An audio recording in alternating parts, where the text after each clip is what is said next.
다 같이 이사야서 32장 2장 2절 말씀을 합독하시겠습니다. 또 그 사람은 광풍을 피하는 곳, 폭우를 가리는 곳 같을 것이며 마른 땅의 냇물 같을 것이며 곤비한 땅의 큰 바위 그늘 같으리니. 아멘.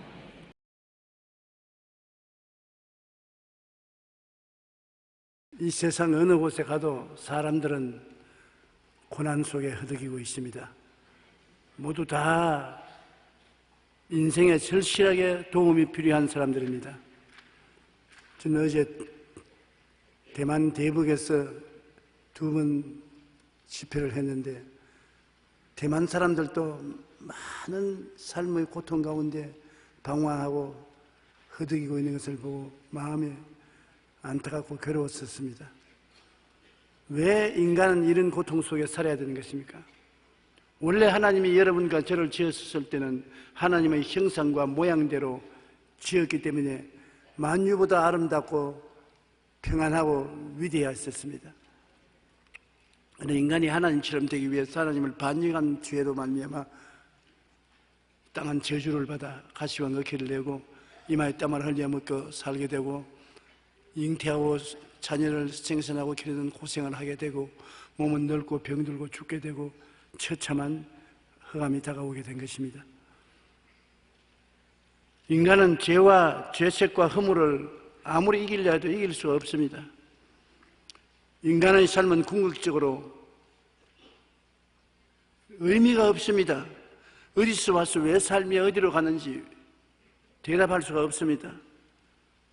빈손 들고 왔다가 빈손 들고 주고 흙으로 돌아가는 인간의 생각을 할 때 비참하기 짝이 없습니다. 우리 한국은 그래도 사람들 수가 작으니까 별로 느끼지 못하는데 인도에 가면 발에 먼지와 티끌처럼 차이는 것이 사람인 것입니다. 사람 얼마나 많은지 다시 가고 싶지 않아요. 복음을 전가하고 강단에서 내려오는 것도 한 200명의 경찰 특공대가 옆을 둘러 진치해야 되는 것입니다. 인도 사람들은 성자들을 모시고 있던 습관이 있어서 그들에게 손을 얹으면 복이 온다는 그러한 관념을 가지고 있습니다. 그러니까 도저히 차에서 내릴 수가 없는 것은 모두 다 가위나 면도칼이나 이런 것을 가지고 옷자락을 찢어가는 것입니다. 그러니 수많은 사람들이 밀고 땡기고 오면서 그냥 찢어가는데 옷 하나 성한 것도 없어 다 찢기고 그 다음에 차 안에 있으면 차를 얼마나 손으로 두들기든지 차창이 깨어질 지경인 것입니다. 그 왜 그러냐? 그만큼 인생이 괴롭다는 것입니다. 사망의 음침한 골짜기를 지나 도움이 없고 불안, 초조, 절망, 좌절, 슬픔, 고통이 있으니 어떠한지 도움을 받기 위해서 몸부림치고 아우성치는 탄식인 것입니다. 우리는 그 상황 가운데 절망하고 있을 수가 있겠습니까? 현실의 삶이 너무나 고달프고 모순투성인데 내가 누군지 그 상황도 확실히 알 수가 없는 것입니다. 인간은 절망의 늪에 빠져 허우적거리고 삽니다. 그런데 우리를 건져주실 구원자가 있겠습니까? 힌두교입니까? 모슬렘교입니까? 또 다른 종교인 것입니까? 원래 우리의 조상 아담이 타락해서 우리는 그 타락한 혈통을 따라서 오늘 이 세상 늪에 빠져 허우적거리는데 하나님은 우리에게 새로운 인류 조상을 보내주신 것입니다. 예수님은 우리의 모습과 형상을 가져오셨지만은 아버지 없이 동정녀 마리아를 통해서 성령으로 태어났기 때문에 아담과 같은 DNA를 가지고 있지 않습니다. 예수님은 새로운 인류 조상인 것입니다. 죄 짓지 아니하고 마귀의 지배하에 있지 아니하고 하나님을 반역하지 아니하는 절대 믿음, 절대 순종하시는 새로운 인류의 조상으로서 태어나셔서 이 땅에 오셔서 옛 조상 아담의 자손들의 죄를 대신 짊어지고 십자가에서 몸짓고 피 흘려 청산하시고 우리는 예수 그리스도 안에서 새로운 인류로 중생시키는 것이 주님의 목적인 것입니다. 우리에게 새로운 종교를 주는 것이 목적이 아닌 것입니다. 철학이나 의식을 주는 것이 아니라 예수님 안에서 새로운 인생을 만드는 것입니다. 누구든지 그리스도 안에 있으면 새로운 피조물이라 이전 것은 지나가시니 보라 새 것이 되었다고 새 것을 만들기 위해서 주님께서 오신 것입니다. 하나님의 아들 예수님이 육신을 입고 세상에 태어나서 우리에게 구원과 생명의 기쁜 소식을 주신 것이 크리스마스요. 오늘 읽은 이 성경 말씀도 놀라운 기쁜 소식을 말씀하고 있는 것입니다. 그는 누구냐? 그가 이 세상에 오시기 600년 전에 이세하는 그는 광풍을 피하는 것, 폭우를 가리우는 것, 마른 땅에 냇물 같고 곤비한 땅에 바위 그늘 같다. 그 아름다운 형용어를 들을 때 마음에 감동이 되는 것입니다. 그는 광풍을 피하는 것이다. 이사야 53장 11절 14절에 너 공고하며 광풍에 요동하여 안위를 받지 못한 자여 보라 내가 화려한 채색으로 내 돌 사이에 더하며 청옥으로 내 기초를 쌓으며 홍보석으로 내 성벽을 지으며 성유석으로 내 성문을 만들고 내 지경을 다 보석으로 꾸밀 것이며 내 모든 자녀는 야훼의 교훈을 받을 것이니 내 자녀에게는 큰 평안이 있을 것이며 너는 공의로 설 것이며 학대가 내게서 멀어질 것인즉 내가 두려워하지 아니할 것이며 공포도 내게 가까이 하지 못할 것이라. 주님이 오시면 우리를 광풍을 피하는 곳이 되고 주님께 피하면 오늘 얘기 말한 대로 정말 영혼이 잘됨같이 범사에 잘되며 강건하고 생명을 얻되 넘치게 얻는 은총이 임하여지겠다고 말씀하는 것입니다. 주님은 우리를 죄악의 광풍에서 피하게 만들어주는 것입니다. 죄악의 광풍이 불어서 그 휩쓸려가면 우리는 노연할 수가 없는 것입니다. 이사야 53장 5절에 그가 찔리면 우리 허물 때문이요 그가 상하면 우리의 죄악 때문이라. 예수님께서 찔리고 상한 것은 우리의 죄와 허물을 대신 짊어지기 위해서 찔리고 상해서 여러분과 나에게 피할 곳이 되어주신 것입니다. 미가서 7장 18절로 19절에 보면 주와 같은 신이 어디 있으리까 주께서는 죄악과 그 기업에 남은 자의 허물을 사유하시며 인애를 기뻐하심으로 진노를 오래 품지 아니하시나이다. 다시 우리를 불쌍히 여기셔서 우리의 죄악을 발로 밟으시고 우리의 모든 죄를 깊은 바다에 던지시리이다. 죄를 짓지 않은 의인은 하나도 없지 않습니까? 사람들은 말하기를 내가 무슨 죄를 지었냐 하는데 하나님의 계명을 우리 거울처럼 갖다 놓으면 죄가 다 드러나는 것입니다. 우리가 아침에 세수하고 난 다음에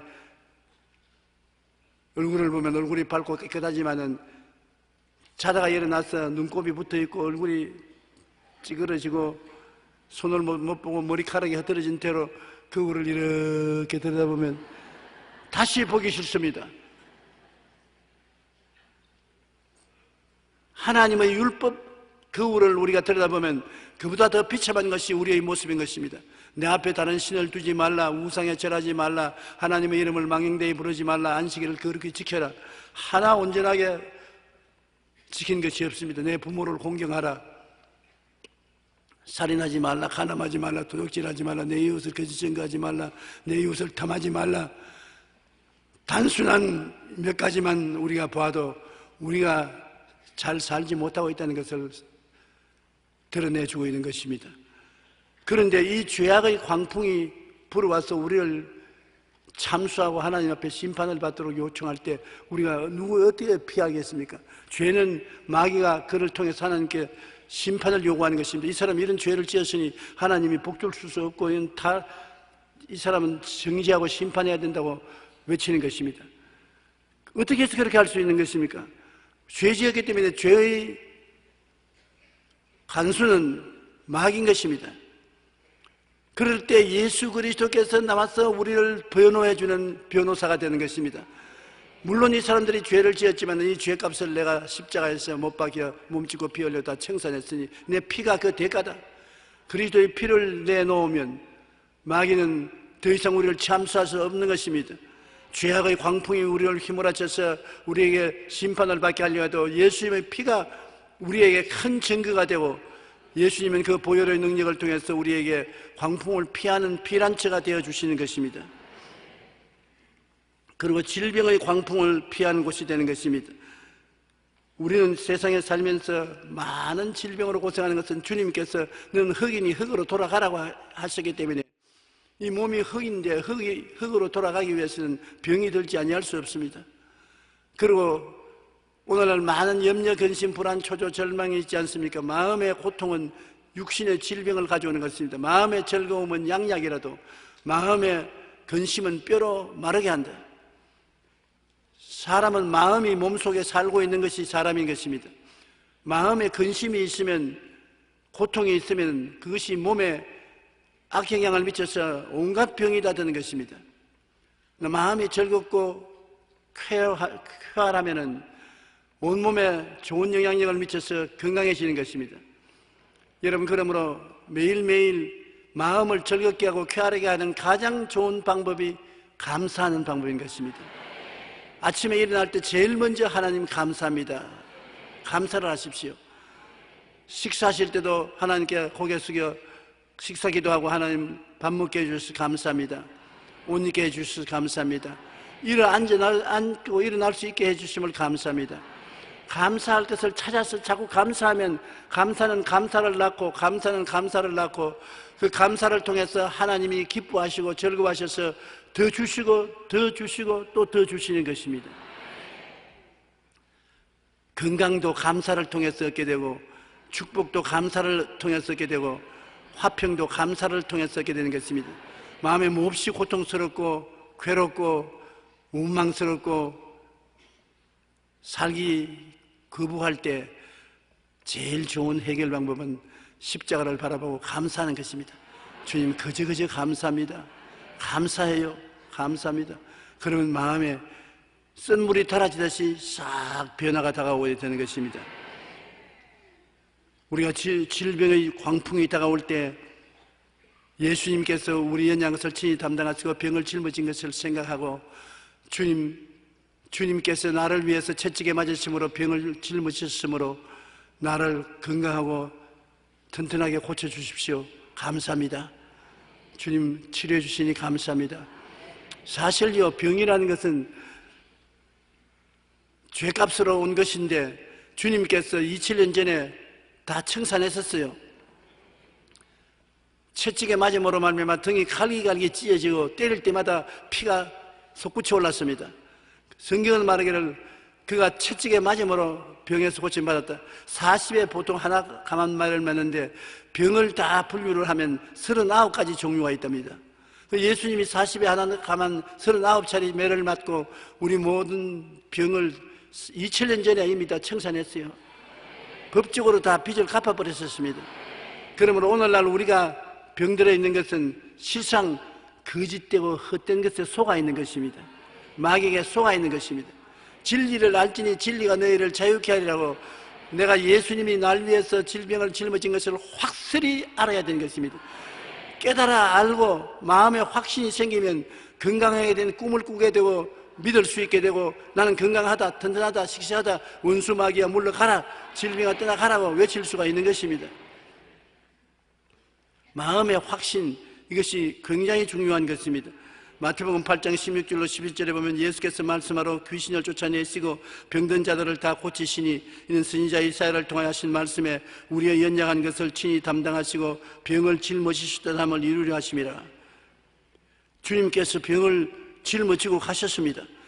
이것을 알았으면 여러분 오늘 병을 벗어버리십시오. 생각으로 벗어버리는 것입니다. 여러분이 병과 관계없는 건강한 모습이 된 모습을 마음에 꿈꾸고 믿고 그대로 시인하는 것입니다. 한번 따라 말씀해주세요. 나는 예수님으로 말미암아 병에서 고침을 받았습니다. 병자가 아닙니다. 건강합니다.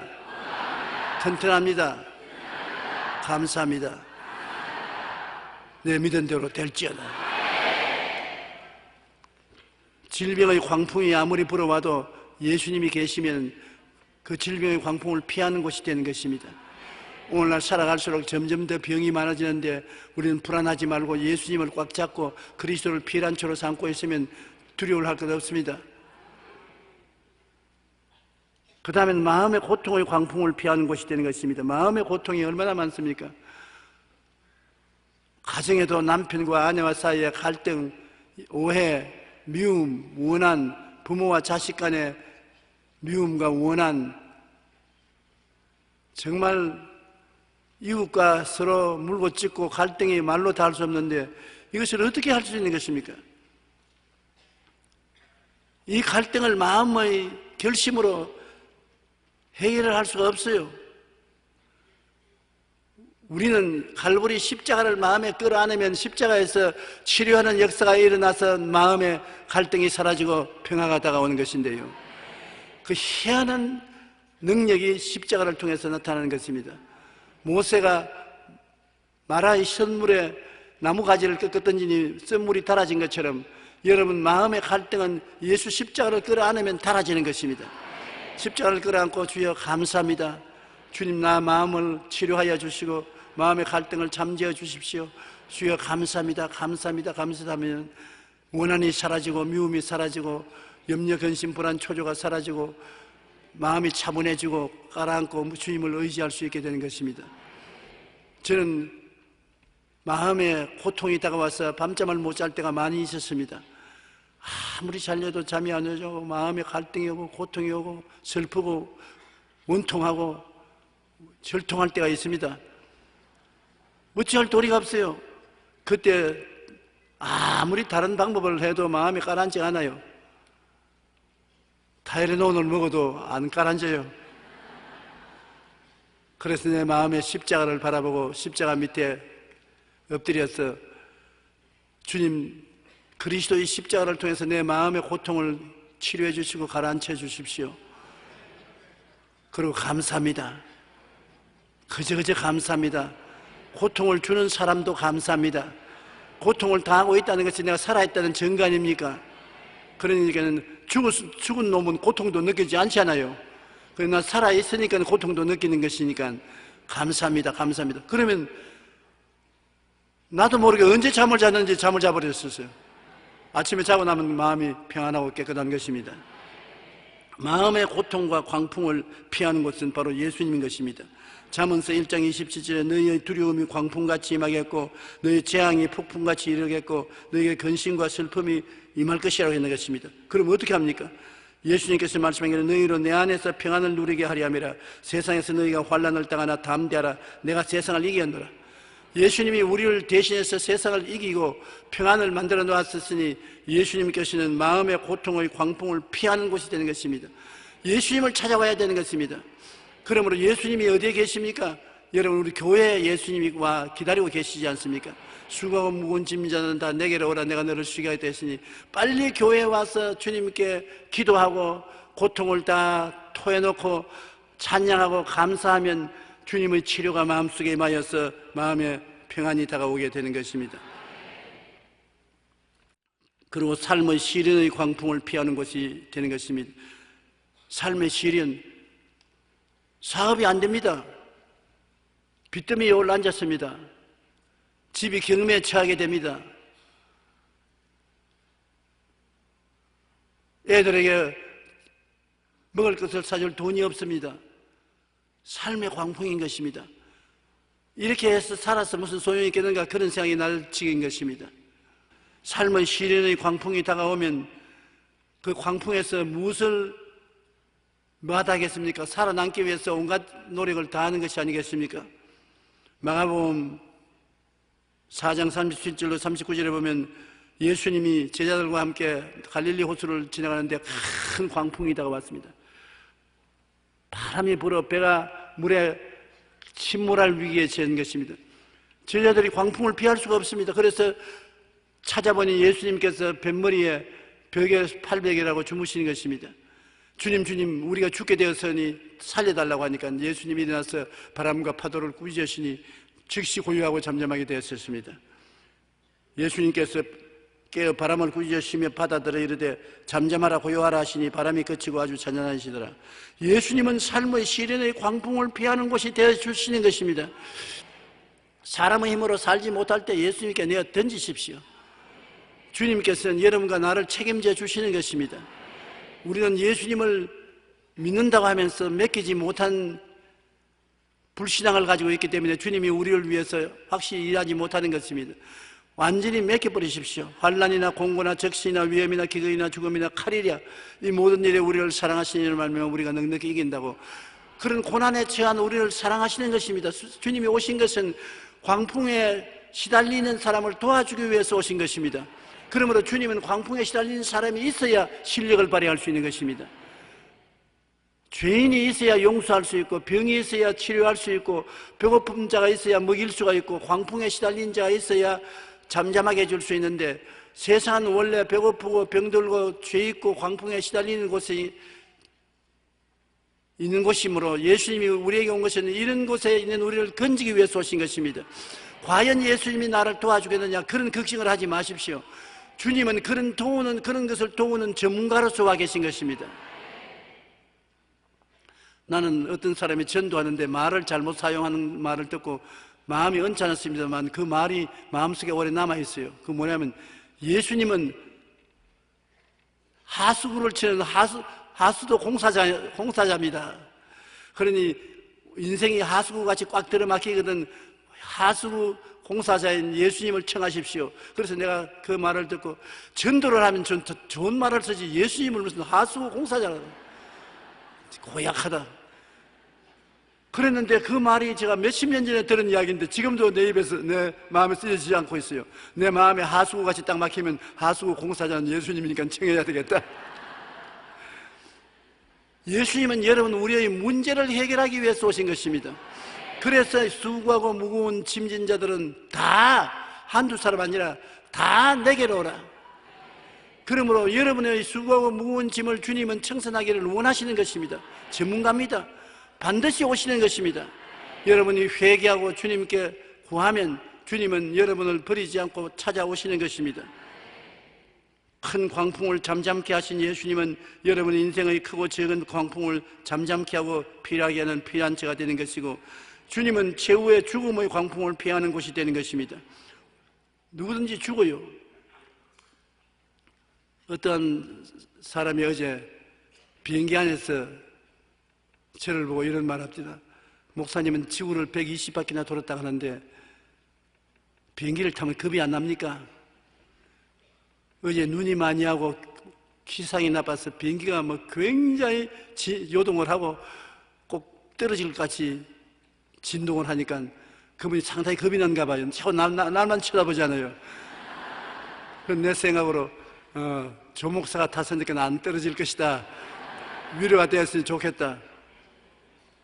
그런데 나도 겁은 조금은 났지만 많이는 겁은 안 났습니다. 왜냐? 죽는 것이 겁이 안 나거든요. 옛날에 젊었을 때는 더 오래 살아야 되겠다는 생각 때문에 겁이 나지만 지금은 언제 죽어도 하나님께 원망할 수 없는 것은 76살까지 살았으니 오래 살았지 않습니까? 그것만 해도 감사하기 짝이 없는데 죽는다고 해서 원망스러울 것이 없으니까 안 죽으면 좋겠지만 죽어도 괜찮습니다.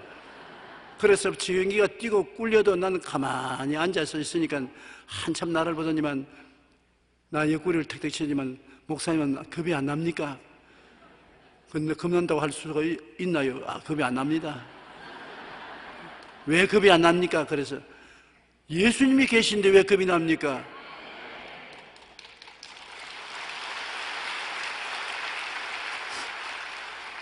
살면 전도요, 죽으면 천당이고, 우리가 그 은혜로 인하여 믿음으로 말미암아 이미 구원받아 놓고 그리스도 안에서 하늘 보좌에 앉아 있는 것이니 두려워하지 마십시오. 내 손 꼭 잡으십시오. 나는 예수님 손 꼭 잡고 있으니까. 격려를 해주니까 아유 마음이 편안합니다. 그렇게 말하더라고요. 어려울 때 같은 친구가 있어 붙들어주면 굉장히 도움이 되는 것입니다. 로마서 7장 24절에 오라 나는 공고한 사람이로다 이 사망의 몸에서 누가 나를 건져내랴. 사망이 우리에게 항상 다가오는 것이니까 누가 건져주겠습니까? 죽었다가 부활한 사람 이외에는 건져줄 수 없어요. 예수님 이외에는 우리를 건져줄 수 없습니다. 고린도전서 15장 54절로 55절에 이 썩을 것이 썩지 아니함을 입고 이 죽을 것이 죽지 아니함을 입을 때에는 사망을 삼키고 이기리라 기록된 말씀이 이루어지리라. 사망아 너희 승리가 어디 있느냐? 사망아 내가 쏘는 것이 어디 있느냐? 사망이 다가오면 사망을 잡아먹는 예수님이 계셔요. 예수님이 사망을 잡아먹어버린 것입니다. 저는 아프리카에 가서 들은 이야기인데 굉장히 큰 뱀이 있어요. 아주 토끼라도 삼킬 수 있는 뱀인데 그 뱀을 잡아먹는 몸통이 조그마한 오소리 같은 것이 있어요. 그 뱀에게 달라들어서 그 큰 뱀이 반항을 하는데도 불구하고 그 뱀을 잡아먹는 것을 보고 놀랐습니다. 그런데 그 큰 뱀이 그 오소리만 보면 겁을 내서 절절 매요. 사망이 우리 보고는 잡아먹으려고 달라들어도 절절 매는 것이 바로 예수님 앞에서 절절 매는 것입니다. 사망아 너희 쏘는 것이 어디 있느냐? 사망아 너희 이기는 것이 어디 있느냐?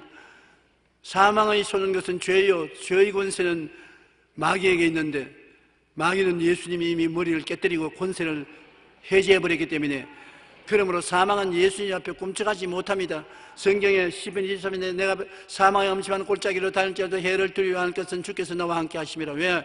사망의 엄심한 골짜기에 주님과 같이 있으면 사망이 오면 예수님이 사망을 삼켜버리기 때문에 그리스도 안에서는 생명밖에 없는 것입니다. 내가 온 것은 양으로 생명을 얻게 하되 풍성히 얻게 하려 왔노라. 도적이 오는 것이 도적질하고 죽이고 멸망시키지 예수님은 생명의 주인 것이기 때문에 예수님을 꼭 기억 안 하면 죽음의 광풍을 피하는 피난처가 되어 주시기 때문에 두려워할 것 없는 것입니다. 여러분, 우리 이 썩을 몸이 주님 오시는 그날에는 썩지 아니할 몸이 될 것이고, 이 죽을 몸이 죽지 아니할 몸이 될 것이고, 이 사망을 주님 삼키버리고 우리에게 영원한 승리와 생명을 주실 것이니 두려워하지 마십시오. 우리는 주님 앞에서 아주 날씬하고 아름다운 심신을 가지고 주님을 맞이할 수 있게 될 것이겠습니다. 우리를 지으시고 보살펴 주시는 하나님께서는 졸지도 아니하시고 주무시도 아니하시고 우리를 지켜주시는 것입니다. 이 사실을 여러분 알고 어떠한 일에도 평안한 마음을 가지고 살아야 되는 것입니다. 둘째로 예수님은 폭우를 가리우는 곳이라고 말하는 것입니다. 폭우가 하늘에서 쏟아지면 누가 우리를 가려주는 것입니까? 노아 홍수 때 죄를 지은 그때 당시 사람들을 40일 동안 비가 쏟아지니까 지구가 물에 다 덮여서 다 죽고 노아와 그 8식구밖에 못 살았던 것입니다. 그때 노아는 120년이 걸려서 방주를 지었는데 방주에 자기 가족들이 다 들어가서 8식구가 살고 짐승들이 상상이 다 같이 들어가서 후손을 이 지구상에 퍼뜨리게 만드는 것입니다. 폭우를 가리우는 것이 되는 것은 바로 방주인데 오늘날 예수님께서는 우리에게 방주가 되어주시는 것입니다. 슬픔과 환난의 시련의 방주가 되어주는 것입니다. 슬픔과 환난과 시련이 폭우와 같이 쏟아지는 것입니다. 하늘에 쏟아져요. 하늘이 새노랗습니다. 어디에 바라볼 데가 없습니다.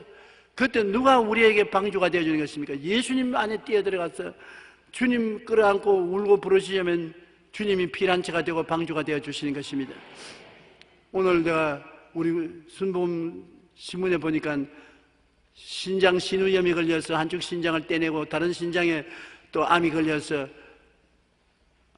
좌절하고 절망하게 되어서 어디를 갔습니까? 처자실 금식 기도원에 가서 사흘 동안 금식 기도하고 난 다음에 병원에 와보니까 암이 온데간 데 없어지더라고.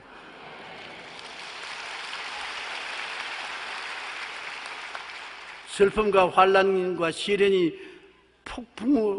폭우와 같이 쏟아질 때는 방주인 예수님께 뛰어들어가는 것이 제일 좋습니다. 시편 62편 5절로 6절에 나의 영혼이 잠잠히 하나님만 바라며 물론 나의 소망이 그로부터 나는도다. 오직 그만이 나의 반석이시여 나의 구원이시여 나의 요새시니 내가 흔들리지 아니하리로다. 나의 구원과 영광이 하나님께 있으며 내 힘의 반석과 피난처도 하나님께 있도다. 백성들아 시시로 그를 의지하고 그의 앞에 마음을 토하라. 하나님은 우리의 피난처시로다. 따라 말씀해 주십시오. 주님만이 나의 반석이시여 나의 구원이시여 나의 요새시여 그러므로 나는 흔들리지 아니할 것이다. 농담이 아닙니다. 주님이 진짜로 여러분에게 이와 같이 반석이 되시고 요새가 되어주시고 구원이 되어주시는 것입니다. 그렇기 때문에 로마서 8장 35절의 말씀대로 누가 그리스도의 사랑에서 우리를 끊으리요? 환난이나 공고나 박해나 기근이나 적신이나 위험이나 칼이랴 이 모든 일에 우리를 사랑하는 이로 말미암아 우리가 넉넉히 기나니라. 예수님과 우리를 끊어놓을 힘이 없습니다. 여러분 잘났어 여러분 예수님이 사랑한 것이 아니라 예수님이 여러분을 사랑하고 싶어서 사랑하는 것입니다. 우리가 다른 사랑하고 예수님과 우리 사랑하고 틀리는 것은, 다른 사랑은 여러분 우리가 자격이 있고 인물이 잘나거나 머리가 좋거나 날씬하거나 사람이 좋아서 사랑받을 수 있는 자격이 있다고 생각하는지 모르겠지만, 예수님이 우리를 사랑하는 것은 우리 자격을 보지 않고 예수님이 사랑하고 싶어서 우리를 사랑하시는 것입니다. 그러므로 여러분 얼굴 거울에 쳐다보고 단장할 필요 없습니다. 옷을 깨끗이 입어야 예수님이 사랑한다고 생각하면 오해인 것입니다. 예수님은 여러분을 사랑하고 싶어서 못 견디는 것입니다. 여러분 보면 좋아서 손바닥을 치시는 것입니다. 여러분은 얼마나 좋아하기 때문에 여러분 죄를 다 대신 짊어지고 십자가에 못 박여 몸지고 피 흘리겠습니까? 한번 따라 말씀해. 예수님은 나를 엄청나게 사랑하십니다. 그러므로 걱정할 것 없어요. 사랑하면 믿을 수가 있는 것입니다. 미워하는 사람 믿을 수 있어요? 못 믿지요. 사랑하면 믿을 수 있지요. 그러므로 예수님을 믿을 수 있습니까? 없습니까? 믿을 수 있습니다. 전적으로 믿을 수 있는 것입니다. 엄청나게 사랑하기 때문에 엄청나게 믿을 수가 있는 것입니다. 그 다음에는 죽음의 폭우가 내릴 때도 예수님 속에 있으면 편안하게 천국으로 들어갈 수 있는 것입니다. 히브리서 9장 27절에 한 번 죽는 것은 사람에게 정하신 것이요 그 후에 심판이 있으리라. 요한복음 5장 24절에 내가 진실로 시서 너에게 이르노니 내 말을 듣고 또 나 보내신 이를 믿는 자는 영생을 얻었고 심판에 이르지 아니하니 사망에서 생명으로 옮겨나니라. 우리는 이미 생명으로 옮긴 사람인 것입니다. 셋째로, 예수님은 마른 땅의 냇물 같은 분이라. 마른 땅에 모든 생명이 다 죽고 말라버린 곳에 강물이 흘러 들어가면은 순식간에 모든 것이 다 살아나는 것입니다. 바로 예수님은 우리의 가슴이 마른 땅같이 되고 우리 가정이 마른 땅같이 되고 우리의 생활이 마른 땅같이 되어서도 예수 그리스도의 이름을 부르고 그리스도를 모셔드리면 그리스도는 생수와 같이 강물같이 흘러 들어온다는 것입니다. 요한복음 7장 37절로 38절에 예수께서 서서 외쳐 이르시되 누구든지 목마르거든 내게로 와서 마셔라. 나를 믿는 자는 성경에 이른 것 같이 그 배에서 생수의 강이 흘러내리리라. 철학적으로 말한 건 아닙니다. 진짜로 목마르거든 예수께 부르짖어 보십시오. 마음이 시원해지는 것이니까. 생수가 마음속에서 넘쳐나는 것입니다. 요한계시록 22장 17절에 성령과 신부가 말하기를 오라 하시는도다. 듣는 자도 오라 할 것이요 목마른 자도 올 것이요 또 원하는 자는 값없이 생명수를 받으라 하시더라. 생명수 강가에 주님이 우리를 불러서서 생명수를 마시게 하시는 것인데, 주님이 하시는 일은 좋은 목자이기 때문에 우리를 푸른 초장에 누이시고 쉴 만한 물가로 이끌어 주시는 것입니다. 초장은 이식주 생활을 말하는 것이고 물가는 생명수를 말하는 것인데, 우리 목자는 우리 양인 우리와 늘 같이 있어서 하시는 일이 푸른 초장에 누이시고 쉴만한 물가로 이끌어 주시는 것이기 때문에 주님을 의지하고 주님 먹을 것 입을 것을 도와주시고 마시고 상쾌하게 행복하게 살도록 만들어 달라고 기도하십시오. 영혼이 잘 되고 범사에 잘 되고 강건하게 해주는 것은 주의 뜻인 것입니다. 내 모든 죄악을 사하시며 내 모든 질병을 고치시며 내 생명을 파멸해서 구속하시고 인자와 긍휼로 관을 씌우시며 좋은 것으로 내 소원을 만족케 하사 내 청춘으로 독수리같이 새롭게 하시는도다. 많은 사람이 하나님의 말씀을 그저 성경에 기록된 말이구나 그렇게 생각하는데 그렇지 않습니다. 우리가 먹고 입고 마시고 하는 실제 생활에 필요한 것처럼 예수님의 말씀은 먹고 입고 마실 수 있는 실제적인 것입니다. 믿음을 통해서 받아들이면 여러분 속에 들어가서 생수의 역할을 하게 되는 것입니다. 마른 땅의 샘물 같은 예수님이 믿음, 소망, 사랑, 의, 평강, 희락으로 마음속에 넘쳐나게 되는 것입니다. 그리고 예수님은 우리 속에 희망의 냇물의 근원이 되는 것입니다. 요한복음 4장 13절로 14절에 예수께서 대답하여 이르시되 이 물을 마시는 자마다 다시 목마르니와 내가 주는 물을 마시는 자는 영원히 목마르지 아니하리니 내가 주는 물은 그 속에서 영생토록 사는 샘물이 되리라. 이 세상에 사람이 지위나 명예나 권세나 돈이나 좋은 옷이나 지식이나 이런 것이 생수가 될 것이라고 생각하는데 얼마 안 있으면 다 말라버리고 말아요. 헛되고 헛되며 또 헛되고 헛되며 모든 것이 헛되도다. 여러분에게 생수의 근원이 되는 것은 예수님밖에 없습니다. 예수님은 세월이 흘러갈수록 여러분에게 생명의 원천이 되고 좋은 희망의 근원이 되는 것입니다. 저는 요사이 생각해보면 제가 17살에 예수 믿었는데 그때는 무엇으로 믿었는지 모르겠어요. 내가 유일하게 폐병 나으려고 믿었지 그 위에는 예수가 필요 없다고 생각했었습니다. 그러나 요사이는 주 예수보다도 귀한 분은 없네. 요사이는 폐병이 걸려서 안 나아도 예수님 없으면 못 살아요. 예수님이 제일 좋다고요. 예수님이 마음의 믿음, 소망, 사랑, 의, 평강, 희락이 되시고 답답할 때 뛰어들어가서 부르짖으면 내 마음의 소망이 되시고 꿈이 되시고 이보다 좋은 분이 어디 있습니까? 그리고 나를 좋아해 주시는데요, 나를 미워하는 사람들도 꽤 많은데 보통 미워하지 않는 사람들이 있는 줄 내가 압니다. 그러나 나는 안 미워해요. 왜냐하면 예수님이 나를 사랑하는데 내가 왜 남을 미워해야 되겠어요? 인간적으로는 미워해보고 싶은 생각이 나지만은 예수님이 나를 이렇게 사랑해 주셨는데 내가 무슨 자격으로 남을 미워할 수 있겠냐? 그래서 남을 미워할 수가 없는 것입니다. 예수님은 여러분을 무조건 하고 사랑해 주심으로 사랑받고 있는 여러분이 된 것을 생각할 때 마음속에 소망이 넘쳐나지 아니할 수가 없는 것입니다. 하나님께서 성령으로 우리 눈을 밝혀줘야 예수님 안에 있는 사랑을 깨닫고 소망이 넘쳐나는 것입니다. 예수님은 우리의 행복과 번영의 시냇물이 되어 주시는 것입니다. 예수님 안에는 주님께서 행복을 갖다 주는 것입니다.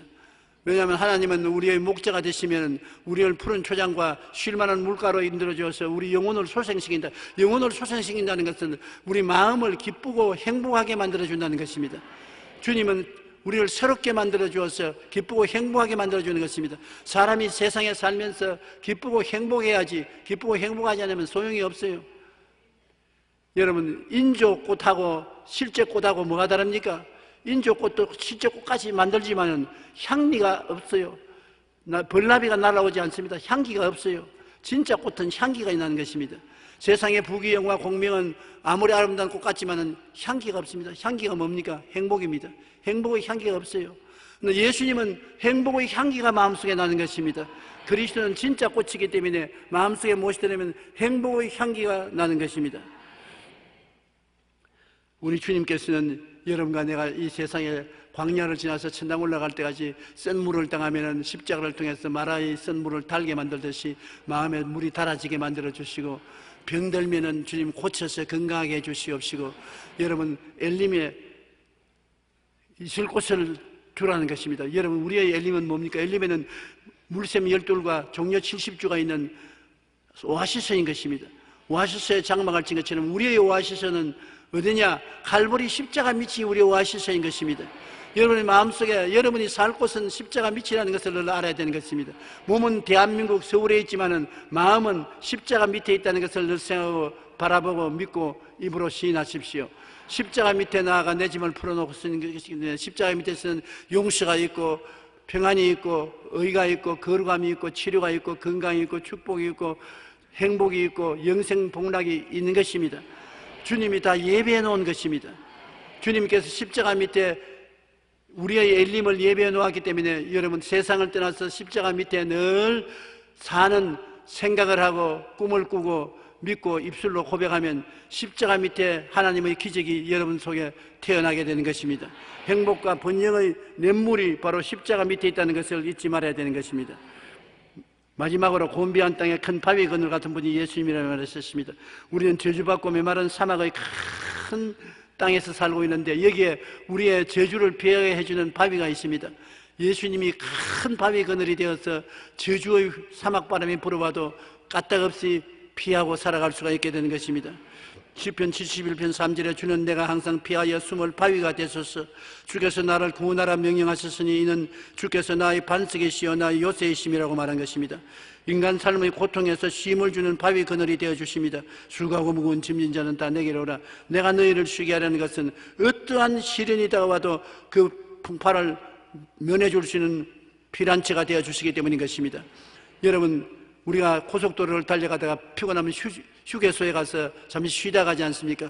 인생을 교회 주일날마다 와서 예배드리라는 것은 하나님이 여러분에게 휴식을 주심으로 말미암아 마음에 큰 힘과 용기를 가지고 인생을 살게 만들어주는 것입니다. 이사야 40장 28절로 31절 우리 다 같이 한번 읽어보십시다. 너는 알지 못하였느냐? 듣지 못하였느냐?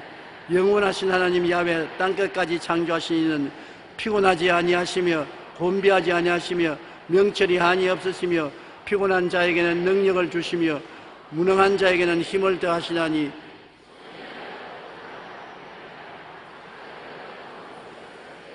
오직 야훼를 앙망하는 자는 새 힘을 얻으리니 독수리가 날개치며 올라감 같을 것이요 다른 박질하여도 곤비하지 아니하겠고 걸어가도 피곤하지 아니하리로다. 예수님께 남아서 그리스도를 예배하고 앙망하고 찬송하고 기도하고 감사하면은 바로 피곤하고 고달픈 삶의 휴식처가 되어주시는 예수님이신 것입니다. 다른 박질하여도 곤비치 아니하겠고 걸어가도 피곤치 아니하리로다. 그렇기 때문에 일주일 내내 다른 박질하고 곤비하고 피곤하더라도 주일날 교회에 와서 주님을 예배하고 나면 심신이 새로워지고 행복해지고 기뻐지고 힘이 생기는 이유가 거기에 있는 것입니다. 그러므로 예수님은 곤비한 땅에 큰 바위 그늘 같으므로 그리스도를 떠나서 살 수가 없는 우리인 것을 알아야 되는 것입니다. 한번 따라 말씀하십시오. 그 사람은 광풍을 피하는 곳, 폭우를 가리우는 곳 같을 것이며 마른 땅의 냇물 같을 것이며 곤비한 땅의 큰 바위 그늘 같으리라. 바로 그분이 여러분의 예수님인 것입니다. 바로 그분이 수고하고 무거운 짐진 자들은 내게로 오라고 청하는 그분인 것입니다. 바로 그분이 볼지어다 내가 문 밖에 서서 두드리느니 누구든지 내 음성을 듣고 문을 열면 내가 그에게로 들어가 그와 더불어 먹고 그는 나와 더불어 먹으리라고 하시는 분이 그분인 것입니다. 우리 예수님이 있으면 모든 것 다 가진 것입니다. 이 보배를 질그레서 가지고 있는 것입니다. 그러므로 사방으로 우겨삼을 당해도 쌓이지 않습니다. 답답한 일을 당해도 낙심하지 않습니다. 핍박을 받아도 버림받지 않습니다. 거꾸로 뜨림을 당해도 망하지 않습니다. 예수님이 같이 계시기 때문인 것입니다. 주 예수보다 더 귀한 것이 어디 있습니까? 예수님이 계시기 때문에 희망도 있고 꿈도 있습니다. 삶의 기쁨과 즐거움과 행복이 있습니다. 이 고달픈 삶에 예수님 때문에 푸른 초장 쉴만한 물가로 우리가 나아갈 수 있게 되는 것입니다. 그러므로 예수 믿게 된 이것을 얼마나 감사하게 생각해야 될지 말로 다 할 수 없습니다. 예수님은 우리의 기쁨과 우리의 소망이 되신다는 것을 잊지 마시기 바랍니다.